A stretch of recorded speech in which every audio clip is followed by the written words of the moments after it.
Hi, this is Jeff, host of the podcast. If you use the Stitcher app for listening to podcasts, you need to listen to this. Unfortunately, the Stitcher app is closing at the end of August, so you'll need to find a new podcast app, either for Android or your iPhone. And when you start using your new podcast listening app, don't forget to subscribe to the Reading and Writing podcast so you won't miss a single episode. Welcome back to the Reading and Writing podcast. I'm joined on the podcast today by Logan Steiner, author of the debut novel After Anne. Author Sarah Miller wrote about the novel. After Anne is imbued with the love of an author for her character, both on and off the page. Logan Steiner made me want to scurry right back to revisit the Anne of Green Gables books, as well as delve into every one of L.M. Montgomery's journals. Logan, welcome to the podcast. Thank you so much. I'm so delighted to be here and wonderful to hear those words again from Sarah Miller. Wonderful. Well, if someone hasn't yet heard about your debut novel, After Anne, how would you describe the novel? After Anne tells the story of the author Lucy Maud Montgomery, who gave us the timeless Anne of Green Gables, as well as 20 other books. And the novel really tells the story of what happened just before and after the huge success of Anne of Green Gables that was really, unprecedented for somebody from rural Canada, and particularly a woman from rural Canada at the time. So that story is after the dream. And it tells both the triumphs and the tragedies of Ellen Montgomery after that dream come true in her life. The story of her marriage and her being a mother of two boys, her writing, such life-affirming characters, but tragically taking her own life in the end and what kind of led to that, as well as her continuing to write throughout her life and writing these incredible journals throughout her life too that were published posthumously, and kind of what led her to do that and to edit her journals throughout her life.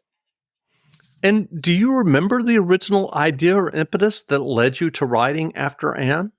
I do. I still remember so well laying in bed one night with my husband and reading about Ellen Montgomery's life. She was, Anne of Green Gables has meant so much to me since I was a young adult and first read the books and have read them many times since. And I didn't know much about the life of her creator. And I remember reading and just getting chills and being so driven to find out more.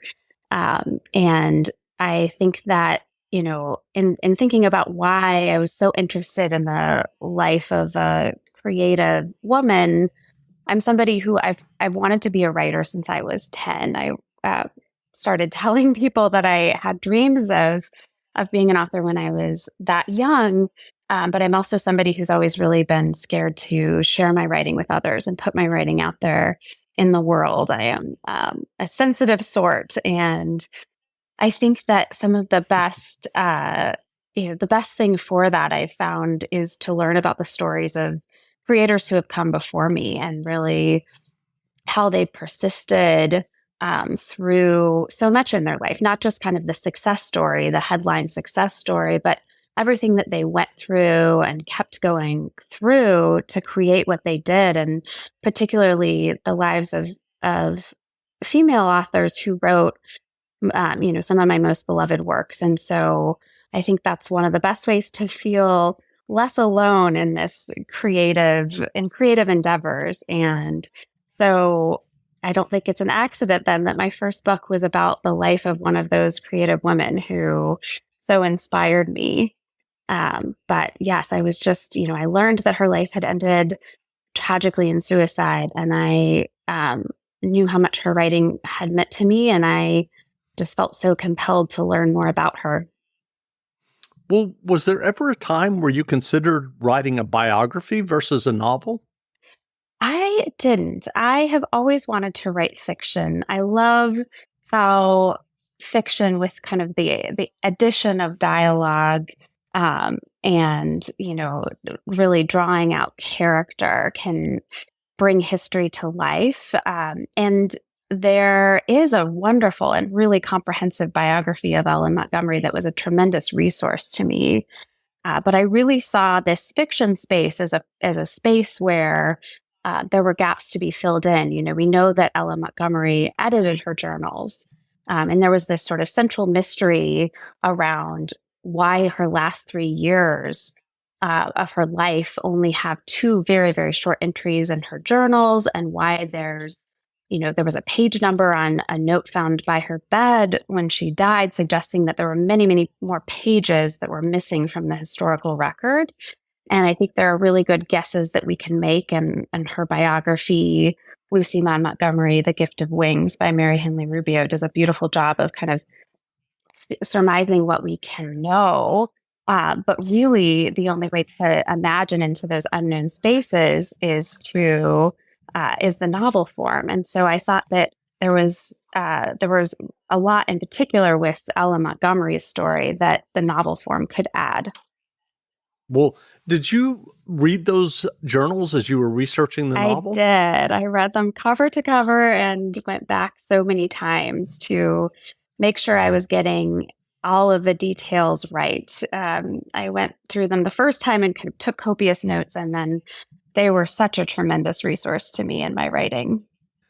As you were writing the novel and as you were reading the journals as well as the biography that you mentioned, what do you think is the enduring appeal of Anne of Green Gables? Oh my goodness, it's such a good question. And I think, there may be as many nuances to the answer as there are lovers of Anne of Green Gables, which there are so many of us in the world. But I think for me, so much of it is about Anne's unfiltered ways, and just her drive and determination to really create and express herself exactly as she is in the world. I think particularly as a young person still today, I have such a hard time. I'm somebody who is always working to become less filtered. I have always cared tremendously what people think and been very sensitive to what people think, as Anne was too. But she really put her dreams and her hopes and her desires and her experience of nature and the world on her sleeve, wore it on her sleeve, and was so just wonderfully verbose and precocious. And I think reading her when I originally read the Anne of Green Gables series, and then, still today, she just inspires me to say exactly what I mean and to be less scared to be myself in the world. And I think that's a big part of the enduring appeal.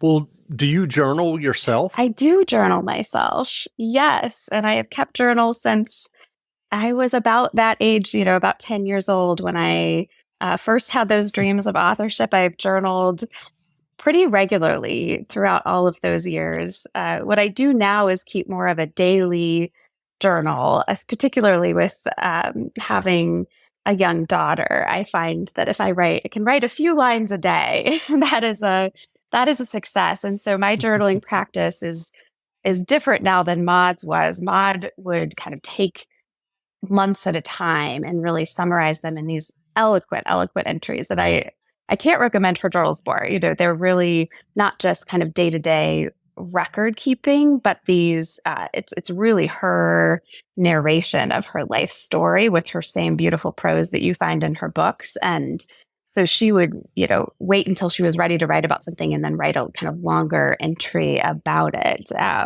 But yes, the journal keeping is very much a way in which I've always related to Maud. What was your own writing journey that led you to writing and getting your debut novel published? Oh my goodness, it has been a long journey, and one of a lot of persistence, as so many authors' journeys are with the debut in particular. But I, like I said, have wanted to write since I was young. I was an English major and did a lot of creative writing in college.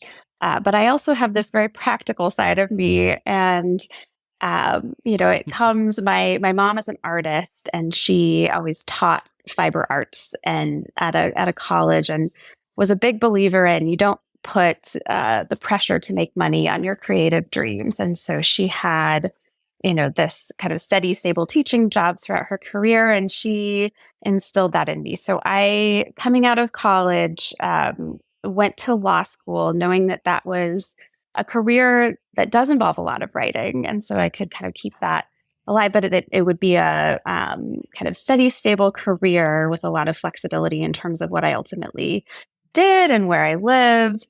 And I hoped to be able to always write on the side.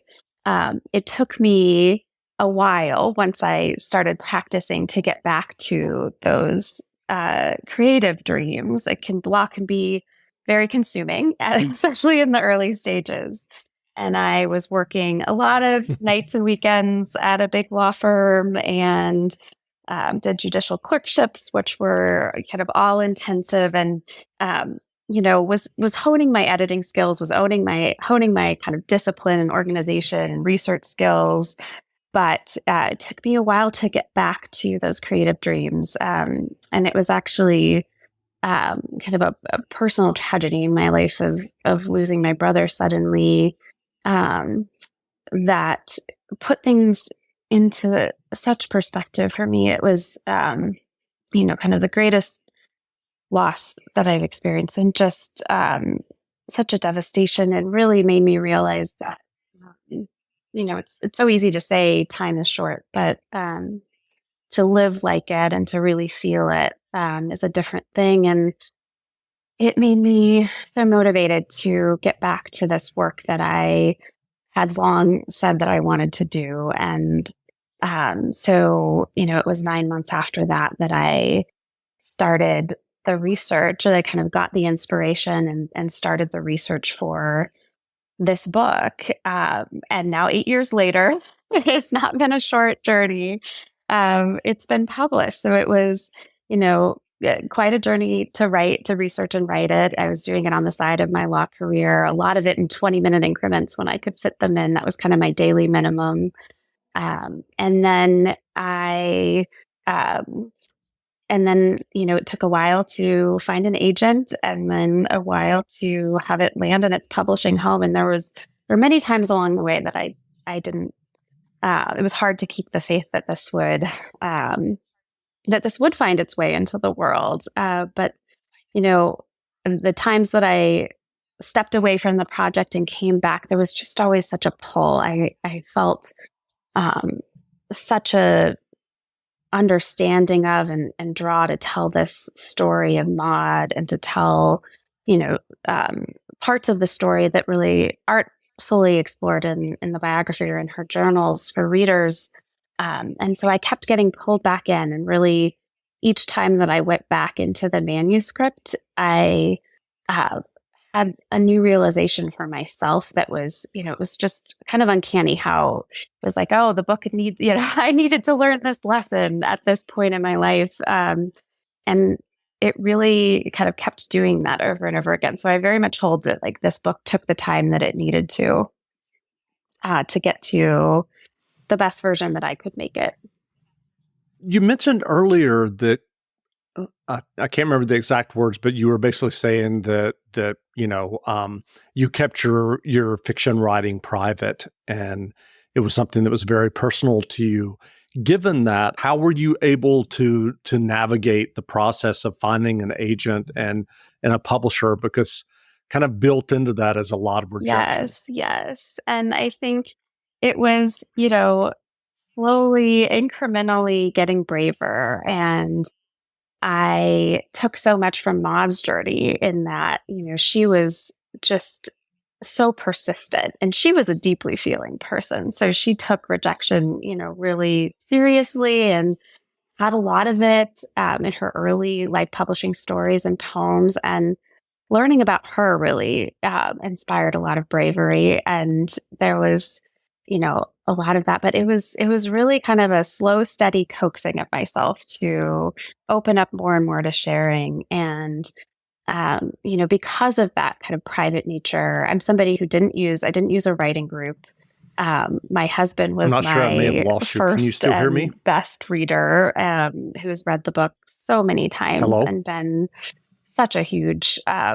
It, Hello? it didn't know this, going into our relationship, that he would have just this keen editorial eye and be so interested in the projects that I'm working on creatively. But he was just such a gift.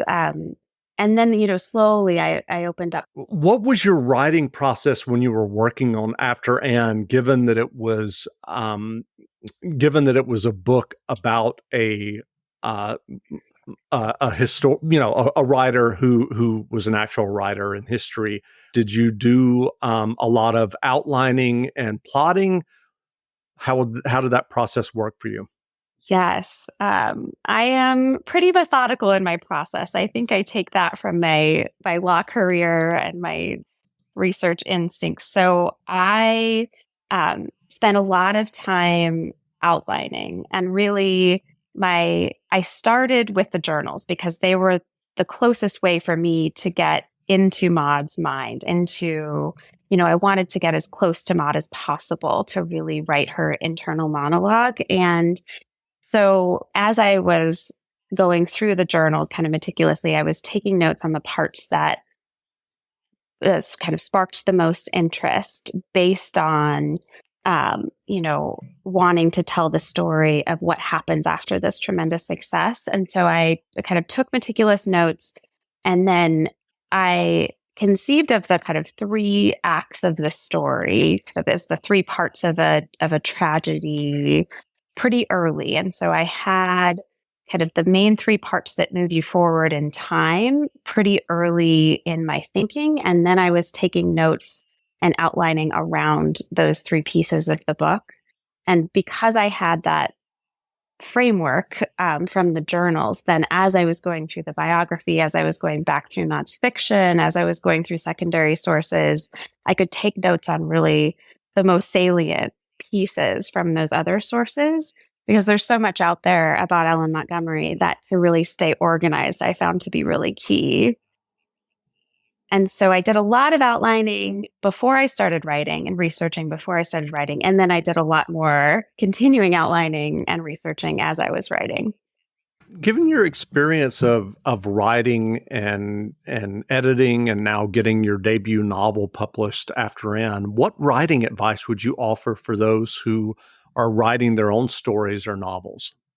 Absolutely. So persistence is so key. It was such a key piece of my journey. And I heard this quote recently at a writing conference that um, the way to find success, or the key to success in this business, is to be um, the best equipped to deal with failure. So those those who find are most successful are really those who can best withstand the failure. And I feel like that was such a part of the journey. And not to say that any part of dealing with rejection or failure was easy for me. It wasn't. I felt through all those things, and I kept going. And I think that is a huge piece that I would tell other writers, um, as well as to really keep coming back to what you're taking kind of in your own personal journey and from what you're writing, because that is the part that's within our control. There's so much that's not in our control. But for me, I kept coming back to, I'm taking so much from Maud's story that is helping me in my life, that's making me a bigger, better person in the world. And that was the part that really kept me going. So keep asking yourself, like, why am I doing this? It's kind of become trite now to say, do it for you, do it for you. And of course, we do it for us. We do it for the readers. We want it to reach and touch people. But I think for me, it was, how is this moving me? How is this helping me grow in my life? That question was really motivating in terms of how I got to keep persisting with it. Are you working on a new novel now? I am working on a new novel. Yes. It's a multi-generational story. Still fleshing out a lot of the details, but it will definitely touch on the creative life. That's kind of my primary subject that I'm interested in, as well as motherhood and particularly uncertainty around motherhood, which is something that I felt for many, many years myself, and I'm really interested in exploring in my next book. Well, what novels have you read recently that you enjoyed? Oh my goodness, so many. I recently finished Elizabeth Strout's Lucy by the Sea, which is I highly recommend. It has kind of her characteristic, beautiful prose, and really takes on the pandemic and sort of this divorced couple who come to live together during the pandemic. And I just thought it took on that subject in such a beautiful way and a brave way to take it on so soon. Um, as the pandemic was kind of happening, she wrote about it. And then I'm right in the middle of The Paris Deception by Bryn Turnbull, who is a fabulous historical fiction author from Canada. And I'm doing an event with her on Monday. And I'm so excited for that and have really been enjoying the read. Where can people find you online if they want to learn more about you and your novel After Anne? You can find me on my website. I have an unusual name, so hopefully it's pretty easy to find. Logan Steiner, Steiner.com. And there you can find links to my Substack, where I write each week about creative decision making and decision making around parenthood, as well as social media. So you can find links to, I'm on Instagram, Facebook, LinkedIn, and Twitter. Again, we've been speaking to Logan Steiner, author of the debut novel After Anne. The novel is available now, so go buy a copy. And Logan, thanks for doing this interview. Thank you so much, Jeff. So wonderful to be with you. Absolutely. Stuart turned onto his mother's street and instinctively slowed the car. He clutched the wheel. Swallowing hard, he fought against a scream pushing up through his throat. He kept thinking about the patient he should have been visiting that afternoon. She was young, younger than Stuart, and far too young to be in the business of having babies. Usually, the young mothers healed quickly, but not this one. He still couldn't figure out why. She had a long nose, crooked in the middle, and feminine eyes he worried could see all the way through him. Would the doctor filling in for Stuart arrive at the woman's house on time? Would he have the medicine he needed? He would be missing Stuart's careful notes. The woman's family had filled her bedroom with flowers. There must have been 5 vases of them, all in shades of yellow. They reminded Stuart of childhood summers during the good years, with the house full of vases of flowers cut from his mother's garden.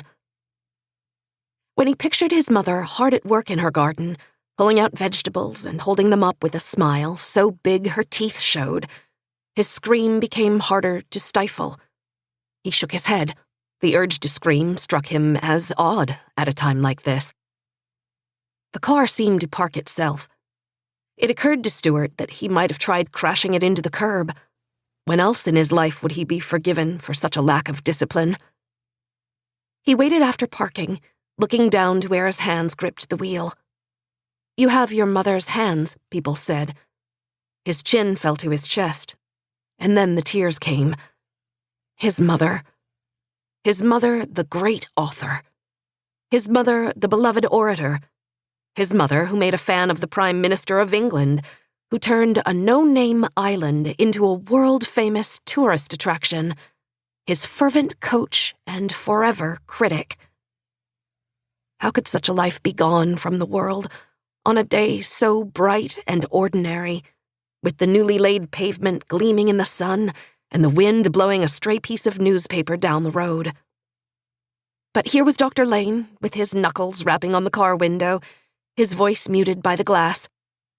"Dr. MacDonald! Dr. Stuart!" Dr. Lane must have also gotten a call from his mother's maid, Anita. Before Stuart could respond, his hands had moved, one to the door handle and the other taking the keys. Then he and Dr. Lane slipped past the front hedges, which looked no less alive than they had the week before, in what struck Stuart as frank disrespect to the matron of the house. He pictured them as they should have looked, their top branches drooping in grief. His mother would have liked the image. Dr. Lane handled the front door, and Stuart followed him up the staircase. Stuart felt different when he reached the top of the stairs. Relieved. The bedroom door was closed. It would have been. His mother kept it that way. His brother Chester was always barging in without asking, but Chester was not there to supply his usual dose of chaos. He must not have heard the news. And their father, fully caught up in his own inner world for years now, was surely keeping to his spaces in the house. Left to his own devices, how long would it have taken his father to open the bedroom door? And if he had, how much would he have understood? It never occurred to Stuart that Dr. Lane might open the bedroom door, until he did. Stuart stayed with Dr. Lane's stride on entering. He made the only choice he decided that he had, to treat this as he would any difficult day on the job. Stuart was a medical professional. His mother had made sure of that. "Why don't you take care of things on the bedside table, Dr. MacDonald?" Dr. Lane said, motioning toward it. "I'll take care of your mother." The table was small. This could be simple. His eyes went first to the bottles of pills. He wondered why they made them all the same color, so hard to tell apart. Stuart's heartbeat had felt too high in his chest, and now it hopped up even higher. When he reached the table, Stuart picked up the bottles one by one and tried to look like he was studying the labels. He contemplated taking out his notepad and copying down the drug names and dosages,